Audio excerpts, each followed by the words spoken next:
Hey guys, welcome back. तो एक नई क्लास में आपका स्वागत है और ये सेंटर ऑफ मास पे आपकी सेकंड क्लास है। पिछली क्लास में हम लोगों ने सेंटर ऑफ मास के कुछ बेसिक्स पे बात करी थी, कुछ एक आध सवाल भी किए थे, कुछ आपको होमवर्क भी दिया था। और आपसे मैंने जो करा दिया था वो आपको एक रिंग के लिए सेंटर ऑफ मास निकलवाया था, एक डिस्क के लिए निकलवाया था, एक हाफ रिंग के लिए कैलकुलेट कराया था, एक हाफ डिस्क के लिए कैलकुलेट कराया था। और आपसे बोला था कि आप लोगों को कैलकुलेट करना है एक किसके लिए, हॉलो हेमिस्फीयर के लिए, याद है? तो ये क्या था आपका हॉलो हेमिस्फीयर, ठीक है ना।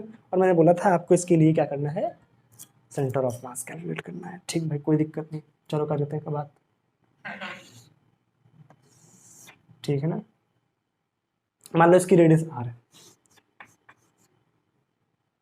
और इसका टोटल मास मैंने मान लिया कैपिटल एम है। चलो, मैंने आपके लिए सिखाया था कि जब भी हम हॉलोस्फीयर के केस में एलिमेंट लेते हैं तो किस तरह से लेते हैं हम लोग। फिर से वही थीटा पे जाकर के डी थीटा मोटाई का एक एलिमेंट काटते हैं, इसकी लंबाई कितनी होगी, आर डी थीटा। ये आपने अगर नहीं सीखा एलिमेंट लेना तो जाके क्लास में भी, ठीक है ना। अभी मैं आपको उसका लिंक बता दूंगा आपको कहाँ पर है अभी। और उसमें से आप क्या करोगे, जितना भी एलिमेंट लेने वाला पोर्शन है वो सब कुछ सीख के आओगे ताकि इसमें कोई भी प्रॉब्लम ना हो, ठीक है ना। तो ये जो आर डी थीटा मैंने एलिमेंट लिया है, इसको करना क्या है, इसकी एक रिंग काट ली मैंने।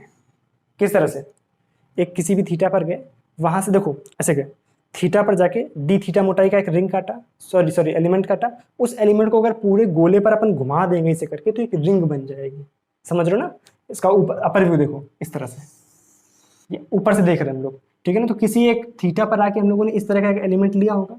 इस एलिमेंट को अगर पूरे में घुमा देंगे इस तरह से, इस तरह से एलिमेंट को अगर पूरे में घुमा देंगे तो क्या बन जाएगा, ये बन जाएगी रिंग, ठीक है ना, इस तरह से।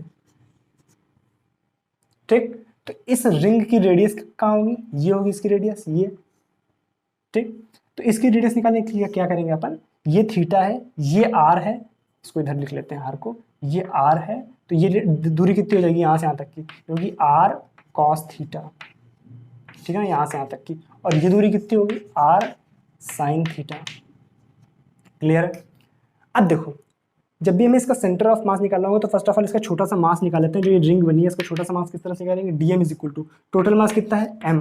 कितने में फैला हुआ है, इसका सरफेस एरिया कितना है, पूरा कितना था, 4 पाई आर स्क्वायर। तो इसका कितना, 2 पाई आर स्क्वायर इंटू इस रिंग का, इस रिंग एलिमेंट का हमारा एरिया निकालना। तो इसकी लेंथ कितनी है, आर डी थीटा, सॉरी इसकी मोटाई कितनी है, आर डी थीटा, और इसकी रेडियस कितनी है, आर कॉस थीटा। ये दूरी कितनी, आर कॉस थीटा, तो ये भी कितनी होगी, आर कॉस थीटा। तो आर कॉस थीटा, तो इसकी लंबाई कितनी होगी, 2 पाई आर कॉस थीटा।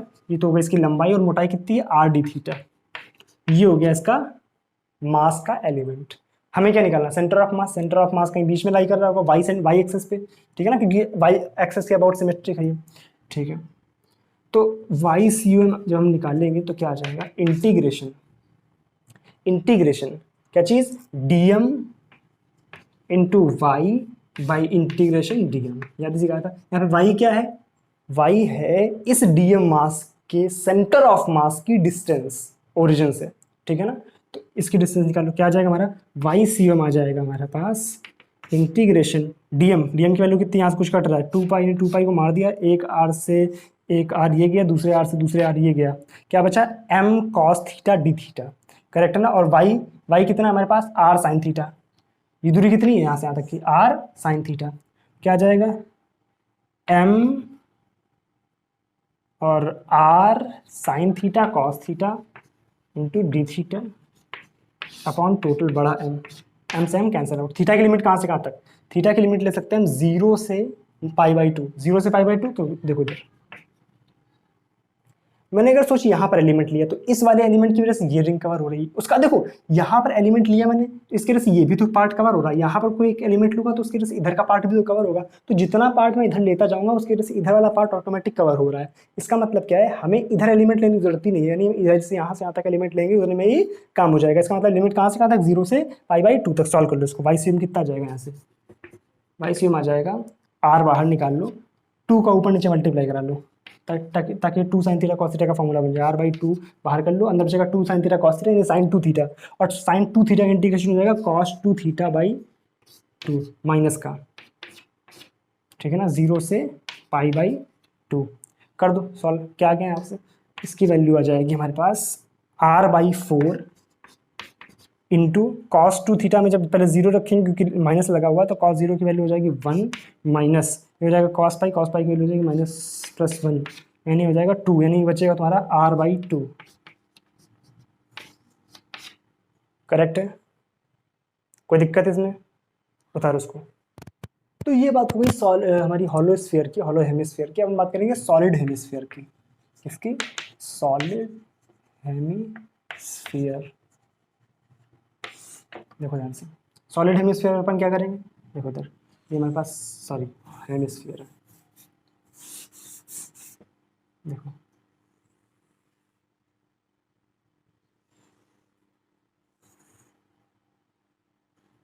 ठीक है।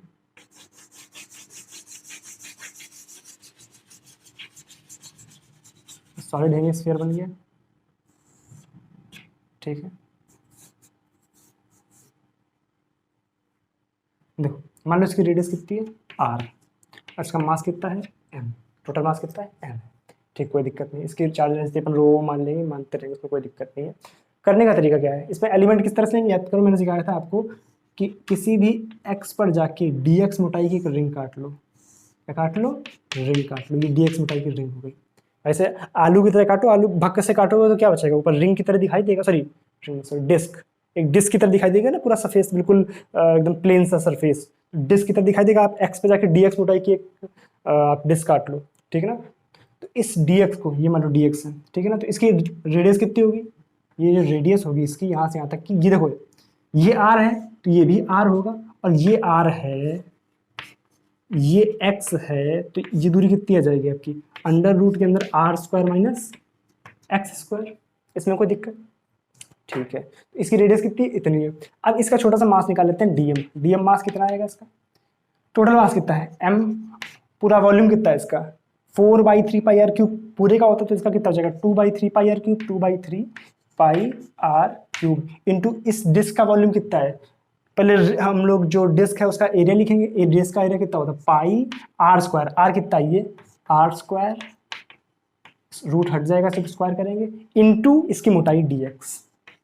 एलिमेंट लिखना आपको आना चाहिए, ठीक है ना। अगर एलिमेंट लिखना नहीं आया तो आप सवाल होने वाले नहीं आपसे, क्योंकि इसमें कर लो, रोटेशन में कर लो, इलेक्ट्रोस्टैटिक में कर लो, सारे इसी तरह के सवाल होते हैं, ठीक है ना।